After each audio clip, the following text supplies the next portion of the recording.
नमस्कार मंडळी, श्री स्वामी समर्थ. मी नंदिनी माझ्या यूट्यूब चॅनलवर तुमचं खूप मनापासून स्वागत करत आहे. तुमच्या मनातील सर्व चांगल्या इच्छा स्वामी महाराज पूर्ण करो ही स्वामींच्या चरणी प्रार्थना करते आणि आजच्या या नवीन व्हिडिओला सुरुवात करते. तर पहा, येत्या मंगळवारी म्हणजे 9 एप्रिलला येत आहे या वर्षीचा गुढीपाडवा. गुढीपाडवा हा दिवस अतिशय महत्त्वाचा मानला जातो आणि या दिवशी सर्वार्थ सिद्धी योग तयार होत आहे. आणि हा जो योग आहे तर तो सकाळी 7:35 सुरू होत आहे. गुढीपाडव्याला आपल्या हिंदू धर्मामध्ये अतिशय महत्त्व दिलं जातं. तर हा दिवस जो आहे तर तो महाराष्ट्रातील म्हणजे मराठी सणांनुसार पहिला सण म्हणजे गुढीपाडवा. या सणापासूनच मराठी महिन्यांचे नवीन वर्ष हे चालू होते. गुढीपाडवा हा दिवस 3.5 मुहूर्तापैकी एक मुहूर्त मानला जातो. या दिवशी सोने चांदी खरेदी करण्याला अतिशय महत्त्व आहे. यावर्षी गुढीपाडव्याचे जे योग आहेत तर ते तब्बल 30 वर्षानंतर जुळून आलेले आहेत. आणि या गुढीपाडव्याच्या दिवसापासूनच चैत्र नवरात्र देखील चालू होतात. यावर्षी गुढीपाडव्याला सर्वार्थ सिद्धी योग, अमृत सिद्धी योग हे योग जुळून आलेले आहे. आणि त्याचबरोबर यावर्षी शश नावाचा राजयोग देखील तयार झालेला आहे. आणि यामुळेच या दिवसाचं महत्त्व जे आहे तर ते अधिक पटीने वाढलं गेले आहे. गुढीपाडव्याच्या दिवशी आपण माता लक्ष्मी आणि श्री हरी विष्णू यांची पूजा करत असतो. आणि गुढीपाडवा हा दिवस नवीन वर्षातील म्हणजे मराठी नवीन महिन्यातील पहिला दिवस म्हणून साजरा केला जातो. आणि गुढीपाडव्याला बघा 3.5 मुहूर्तापैकी एक मुहूर्त गुढीपाडवा हा आहे. त्यामुळे या दिवशी अनेक वस्तू खरेदी केल्या जातात. सोने चांदी खरेदी करण्याला या दिवशी अतिशय महत्त्व आहे. हा मुहूर्त जो आहे तो अतिशय महत्त्वाचा मानला जातो. आणि या दिवशी बघा नवीन घर कुणी खरेदी करतं, नवीन घरामध्ये पदार्पण करतं म्हणजे गृहप्रवेश करतं. त्याचबरोबर या दिवशी कुणाला गाडी घ्यायची असेल किंवा काही मौल्यवान वस्तू खरेदी करायच्या असेल तर हा दिवस अतिशय महत्त्वाचा मानला जातो. त्यामुळेच बघा या दिवशी तुम्हाला जर काही महत्त्वाच्या गोष्टी खरेदी करायच्या असतील, काही मौल्यवान वस्तू खरेदी करायच्या असतील तर तुम्ही या दिवशी आवर्जून खरेदी कराव्यात. परंतु सर्वांना सोने चांदी खरेदी करणं हे शक्य नसतं. मग अशा वेळी काय करावे? तर अशा वेळी तुम्हाला सोने चांदीपेक्षाही मौल्यवान वस्तू ही घरी खरेदी करून आणायची आहे. तर ही वस्तू कोणती आहे त्याबद्दल आजच्या व्हिडिओमध्ये आपण जाणून घेणार आहोत. त्यामुळे व्हिडिओ कुठे स्किप न करता शेवटपर्यंत नक्की बघा, जेणेकरून तुमच्यापर्यंत योग्य ती माहिती पोहोचेल. आपल्या चॅनलवर जर तुम्ही नवीन असाल तर चॅनलला लगेच सबस्क्राईब करा आणि असेच माहितीपूर्ण व्हिडिओ पाहण्यासाठी बेल आयकॉनलाही प्रेस करा, म्हणजे मी जेव्हा नवीन व्हिडिओ अपलोड करेन त्याचं नोटिफिकेशन सर्वात अगोदर तुम्हाला भेटेल आणि तुम्ही एकही व्हिडिओ मिस करणार नाही. तर बघा ही वस्तू जर तुम्ही तुमच्या घरामध्ये घेऊन आला तर तुमच्या घरामध्ये चहूबाजूनी पैसा यायला लागेल. आणि त्याचबरोबर तुम्ही साक्षात माता लक्ष्मी घरी खरेदी करून आणली इतकं महत्त्व ह्या वस्तूला आहे. आपल्या घरामध्ये पैसे येण्याचे जे मार्ग आहेत तर ते मार्गसुद्धा मोकळे होतील. आणि पहा श्रीमंतीचा ओघ सुरू होईल म्हणजे आपल्या घरामध्ये. आणि यामुळे पहा तुमची लक्ष्मी कोणी बांधून ठेवली असेल तर ती सुद्धा मोकळी होईल आणि तुमच्या घरामध्ये पैसे येण्याचे मार्ग हे खुलले जातील. आणि यामुळे काय होईल की आपल्या घरातली जी दरिद्री आहे, जी गरिबी आहे तर ती बाहेर निघून जाईल. आणि अशी ही एक शुभ वस्तू आपल्याला घरी घेऊन यायची आहे. तर बघा हा जो उपाय आहे तर तो तुम्हाला 9 एप्रिलला म्हणजे गुढीपाडव्याच्या दिवशी 10च्या आतच हा उपाय करायचा आहे. तर पहा या दिवशी आपण ब्रह्ममुहूर्तावर उठायचं आहे. आणि जी गुढी आपण उभारतो पहा ती आपण सकाळी 8च्या अगोदरच उभारायची आहे.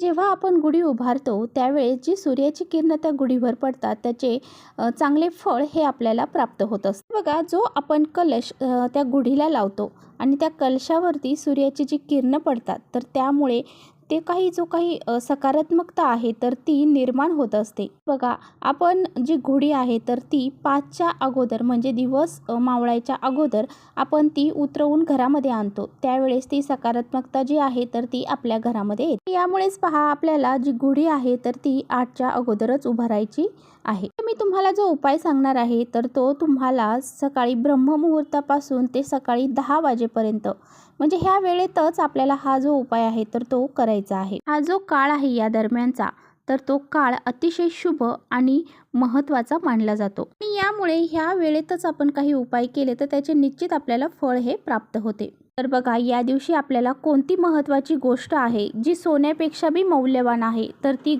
खरेदी करून आणायची आहे. ती म्हणजे कमळाची बी म्हणजे कमळाचे बीज.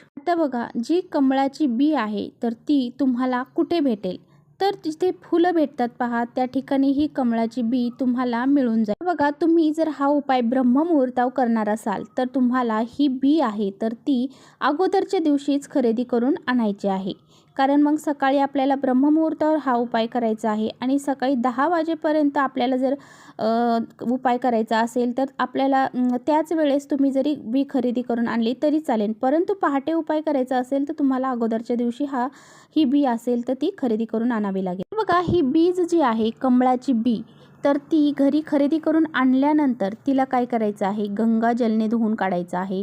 त्याचबरोबर दुधाने, त्याचबरोबर पाण्याने तिला आपल्याला धुवून काढायचे आहे. आणि धुवून काढल्यानंतर एक प्लेट घ्यायची आहे. त्या प्लेटमध्ये आपल्याला हळद आणि कुंकवाच्या साहाय्याने एक स्वास्तिक काढायचं आहे. या स्वास्तिकला ज्या साईडच्या 2 मर्यादा असतात पहा, ज्या रेषा आपण देतो त्या आणि मधले 4 बिंदू द्यायला विसरायचं नाही. यानंतर या स्वास्तिकवर आपल्याला मुठभर तांदूळ ठेवायचे आहे. त्यानंतर पहा, ते तांदूळ आपण तिथे अर्पण केल्यानंतर आपल्याला काय करायचं आहे, एक लाल रंगाचा किंवा मग पिवळ्या रंगाचा किंवा मग पांढऱ्या रंगाचा यापैकी कोणत्याही रंगाचा कपडा तुमच्याकडे असेल तो त्यावरती आपल्याला टाकायचा आहे. तर आपल्याला ही आपण कमळाची बी आणलेली आहे तर ती आपल्याला त्यावरती ठेवायची आहे. त्यानंतर आपल्याला एक तुळशीची काडी आणि त्याचबरोबर 7 मिरे, हे काळे मिरे पहा 7 आहेत ना, ते आपल्याला त्यावरती ठेवायचे आहे, जो आपण मसाल्यामध्ये वापरतो. त्यानंतर ह्या बीला आपल्याला हळद कुंकू अर्पण करायचं आहे. त्या धूप दीप फुलं आपल्याला तिला अर्पण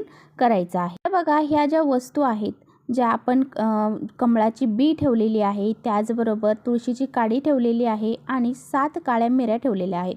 तर ह्या कपडा जो आहे त्याची आपल्याला पोटली तयार करायची आहे. या उपायाला सुरुवात करण्या अगोदर आपल्या देवघरातील आपल्याला दिवा प्रज्वलित करायचा आहे, धूप लावायचे आहे आणि अगरबत्ती देखील आपल्याला लावायची आहे आणि त्यानंतरच हा उपाय करायला बसायचा आहे. तर बघा, ह्या पोटलीचं आपल्याला काय करायचं आहे, ही पोटली उजव्या हातामध्ये घ्यायची आणि त्यानंतर आपल्याला 108 वेळा गायत्री मंत्राचं पठण करायचं आहे. यानंतर आपल्याला विष्णू सहस्रनामाचं पठण देखील करायचं आहे. आणि पहा, विष्णू सहस्रनाम जे आहे तर ते जर तुम्हाला पठण करणं शक्य नाही तर श्रवण देखील करू शकता.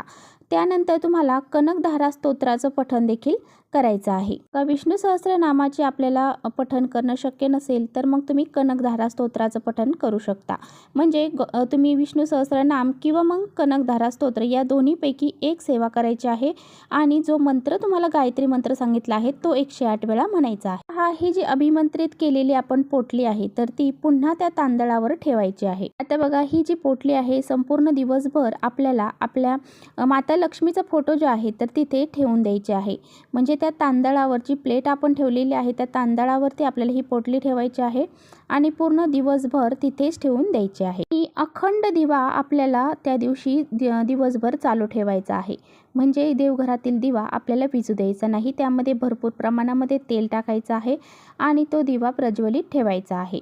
आणि जर तो दिवा विझला तरीसुद्धा काही शंका न मनात आणता त्या दिव्याची माफी मागायची आहे आणि परत एकदा तो दिवा चालू ठेवायचा आहे. तर बघा, संध्याकाळी 6:30 ते 7:30 या दरम्यान आपल्याला त्या पोटलीला परत एकदा धूपदीप दाखवायचा आहे आणि त्या पोटलीला धूपदीप ओवाळायचा देखील आहे. आणि दोन्ही हात जोडून आपल्या घरातली दरिद्री जी काही गरिबी आहे ती निघून जावी यासाठी माता लक्ष्मीला प्रार्थना करायची आहे. आणि आपल्या घरामध्ये लक्ष्मी ही कायमस्वरूपी स्थिर राहावी यासाठी सुद्धा माता लक्ष्मीला प्रार्थना करायची आहे. आणि यानंतर ही पोटली तिथून उचलायची आहे. तुम्हाला तुमच्या मुख्य दरवाजावरती बांधायची आहे. तुम्ही आतल्या साईडने बांधू शकता किंवा बाहेरच्या साईडने देखील बांधू शकता. मला जिथं शक्य होईल तिथे तुम्हाला बाहेरून किंवा आतून ही पोटली बांधायची आहे. आपल्या सर्वांना माहीत आहे, कमळ हे माता लक्ष्मीला अतिशय प्रिय आहे आणि ते कमळाचं जे बीज आहे ते सुद्धा माता लक्ष्मीचं आसन मानलं जातं. म्हणजे माता लक्ष्मी ही कमळात बसलेली आहे आणि कमळगट्ट्याचं जे बीज आहे म्हणजे त्याला आपण कमळगट्टा देखील म्हणतो. पहा, आपण कमळगट्ट्याची माळ घरामध्ये आणतो तर त्याचप्रमाणे आपल्याला कमळगट्ट्याचं जे बी आहे तर ते आपल्याला आपल्या घरामध्ये आणायचा आहे। पहा, आपल्या घरामध्ये लक्ष्मी स्थिर राहावी, आपल्या घरामध्ये पैसा यावा, आपल्या घरामध्ये चहूबाजूंनी पैसा यावा, त्याचबरोबर लक्ष्मी माता घरामध्ये स्थिर होऊन राहावी, यासाठी हे जे कमळ आहे तर ह्या कमळाच्या बियांचं म्हणजे कमळगट्ट्यांची बी आहे त्यांचे उपाय केले जातात। ही अशी बी आपण जर आपल्या मुख्य दरवाजावरती बांधली तर आपल्या घरामध्ये माता लक्ष्मी सदैव स्थिर राहील। तुळशीला देखील माता लक्ष्मीचंच प्रतीक मानलं जातं आणि तुळस ही भगवान श्री हरी विष्णूंची अतिशय प्रिय आहे। आणि बघा, आपण गुढीपाडव्याच्या दिवशी माता लक्ष्मी आणि श्री हरी विष्णूंची पूजा करत असतो, त्यामुळे या पोटलीमध्ये आपण जी लक्ष्मीला प्रिय असणारी वस्तू म्हणजे लक्ष्मीचं आसन कमळाची बी आणि त्याचबरोबर भगवान श्री हरी विष्णूंना प्रिय असणारी तुळस, तर ह्या ज्या दोन वस्तू आपण जर वापरून उपाय केले, त्याचबरोबर जे आपण काळे मिरे ठेवलेले आहेत पहा, ते नकारात्मकता वाईट शक्ती दूर करण्यासाठी अतिशय महत्त्वाचे मानले जाते। जर आपल्या मुख्य दरवाजावरती हे कमळाचं बी आणि त्याचबरोबर तुळशीची काडी आणि हे 7 मिरे जर असतील लावलेले तर आपल्या घरामध्ये माता लक्ष्मी स्थिर राहील आणि भगवान श्री हरी विष्णू आपल्यावरती प्रसन्न होतील। जिथे भगवान श्री हरी विष्णू प्रसन्न होतात तिथे माता लक्ष्मी ह्या कायमस्वरूपी राहतात। आणि त्याचबरोबर हे 7 काळे मिरे जे आहेत तर ते आपल्या घरामध्ये कोणत्याही प्रकारची नकारात्मक ऊर्जा येऊ देणार नाही आणि घरातील जी नकारात्मकता आहे ती बाहेर निघून जाईल, दारिद्र्य संपून जाईल आणि आपल्या घराची चहूबाजूने प्रगती होईल। आपल्या घरामध्ये चहूबाजूने पैसा येईल आणि लक्ष्मी माता स्थिर स्वरूपात नांदेल।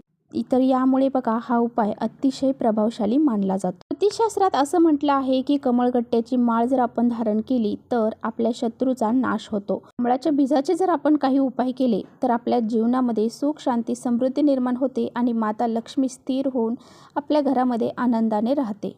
त्याचबरोबर जर तुमचा व्यवसाय व्यवस्थित चालत नसेल, तुमचं एखादं शॉप असेल किंवा एखादं ब्युटी पार्लर असेल किंवा एखादी दुकान असेल तर ते चालत नसेल, तर मग तुम्ही अशी ही एक पोटली तुमच्या त्या जो व्यवसाय आहे त्या ठिकाणी, जे दुकान आहे त्या दुकानाच्या मुख्य दरवाजावरती तुम्ही अशी ही पोटली देखील लावू शकता। याने तुमच्या व्यवसायामध्ये नक्कीच फरक तुम्हाला जाणवेल।